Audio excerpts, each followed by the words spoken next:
Hello and welcome back to the channel. On today's video we are back here in the capital of Scotland, Edinburgh, and we're going to check out the castle. Now I'm going to lead you into a wee secret because the castle is usually £21 entry, but today we're getting in for free.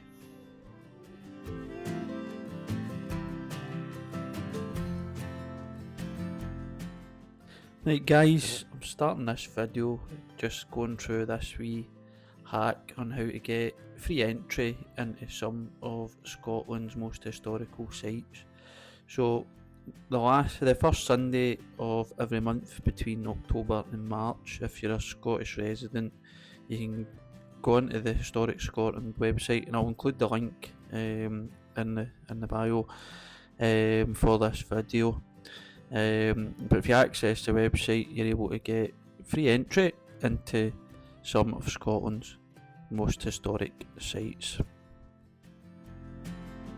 Edinburgh Castle sits on top of Castle Rock, which is a volcanic plug that last erupted over 300 million years ago.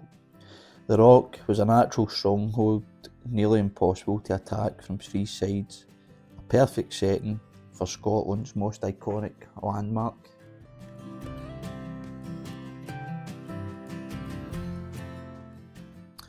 The earliest reference to the castle was from a Welsh poem written in the 600s and was further referenced in the Irish annals. King David I, who ruled Scotland between 1124 and 1153, developed Edinburgh as a seat of royal power. The buildings would have looked a lot different as they were mainly timber structures, although two stone buildings are documented. One of these, St Margaret's Chapel, as shown on screen, still remains.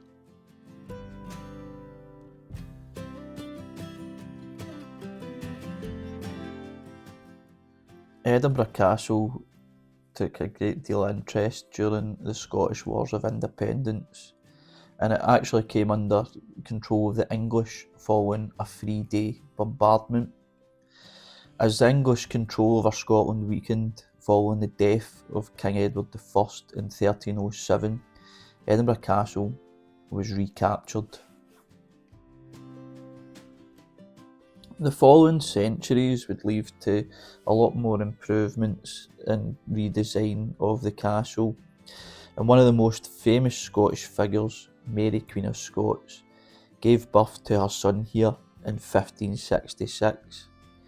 Her son would later become King James VI and would reunite the Scottish and English crowns.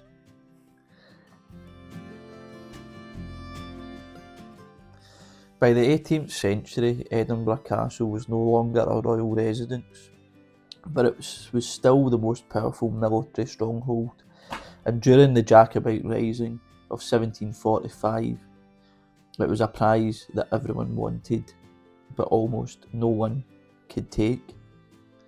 The Jacobites marched into the city in 1745 with ease, welcomed by cheering crowds. However, the castle did not fall. The castle instead turned its guns on its own city, and Bonnie Prince Charlie fled and decided to march his forces to England. This decision would lead to the Battle of Culloden, thus ending the Jacobite cause forever.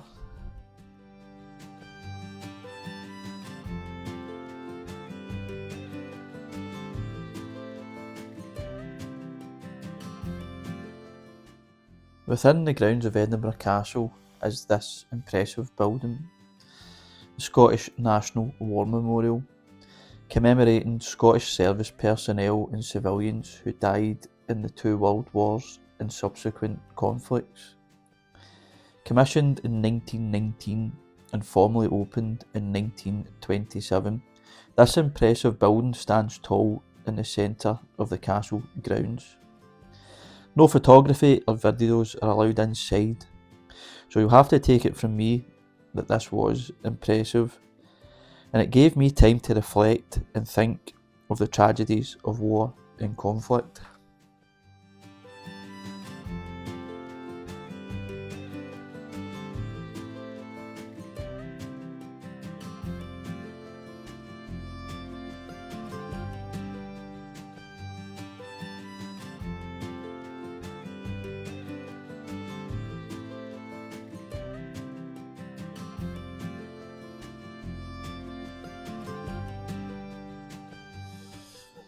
Well, I'm at the site of the 1 o'clock gun at 1 o'clock, however, it's not firing today, which is very disappointing.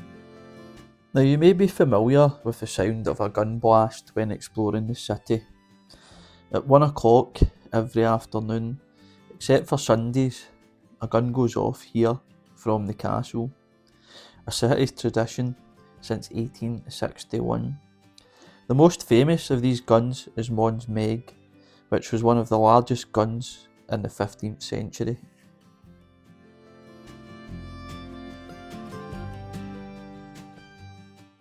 Exploring the grounds of the castle, you are led through many different buildings, each telling their own stories. The military prison shows what life was like for soldiers who didn't follow the rules.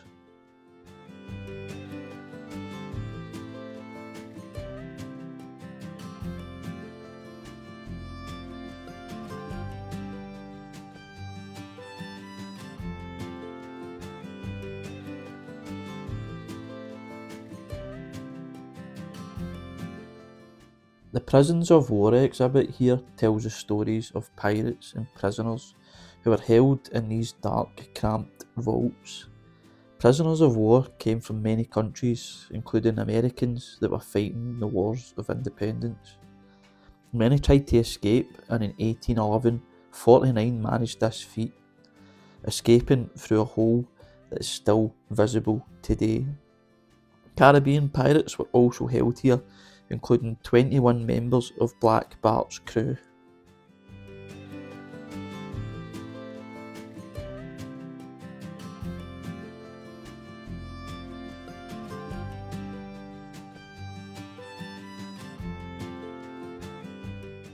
The castle was more of a complex with lots of different buildings displaying different features and exhibits. Going through the main hall, you are taken into what many consider a castle to be. The walls are adorned with swords and pikes, and suits of armour stand guard. The Scottish crown jewels are no longer on display, however there was a video displaying these.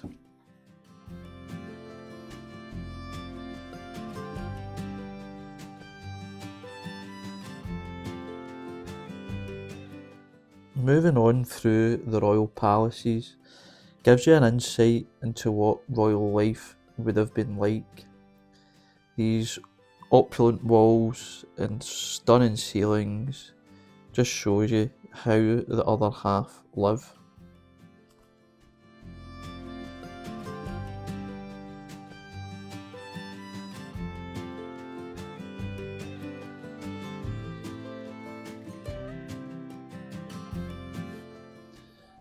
Now, within the castle, there's the Scottish National War Museum. We're going to go in and check some of the exhibits out.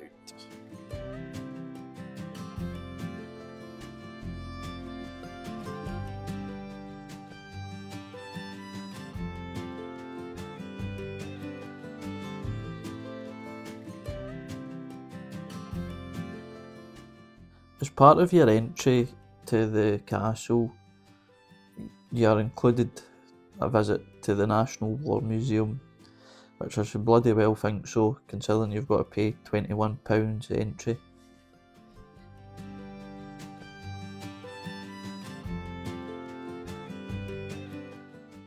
The museum is dedicated to warfare and includes items used by Scotland's armed forces over the centuries.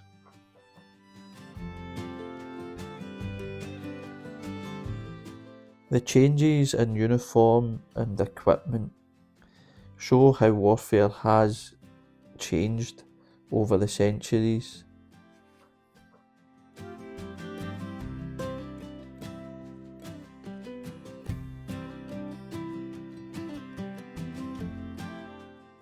I felt that this was an excellent display. There was lots of items and lots of things to read. You could have spent a long time in here, never mind just exploring the castle. I definitely recommend a visit if you're interested in wartime history.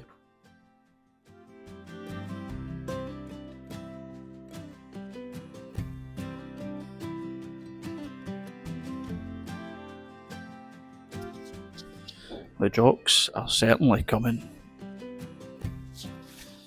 Now, we're now going to go in and view a couple more museums, the Royal Dragoon Guards and the Royal Scots Regiment.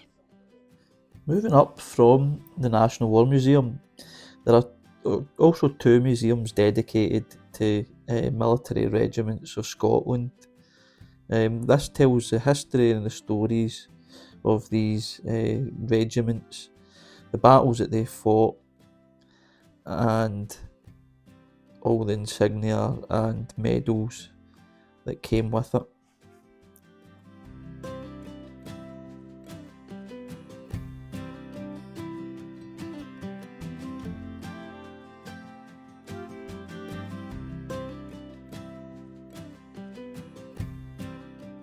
Again, these museums are free to enter and are included in your overall ticket into the Edinburgh Castle grounds. They're certainly worth a visit, include lots of different items and stories of these regiments.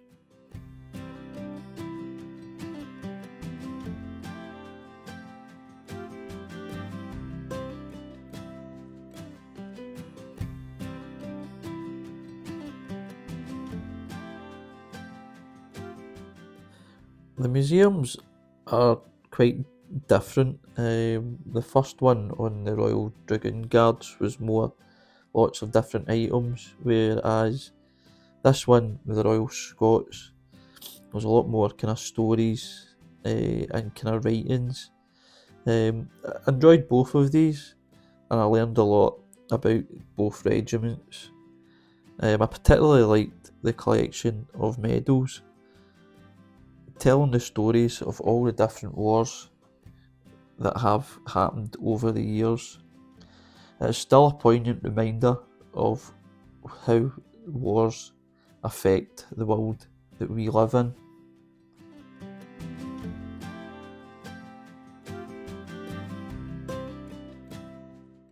I could have spent a lot more time here because I am interested in military history, but I need to take more time to explore all the sites of Edinburgh Castle.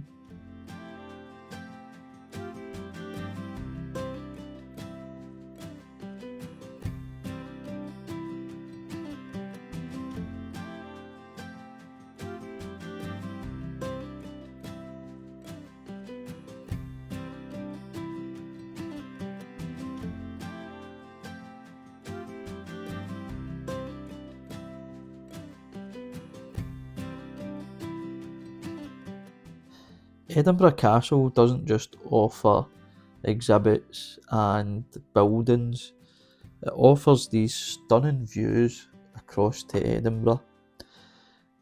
You won't see many sites like this.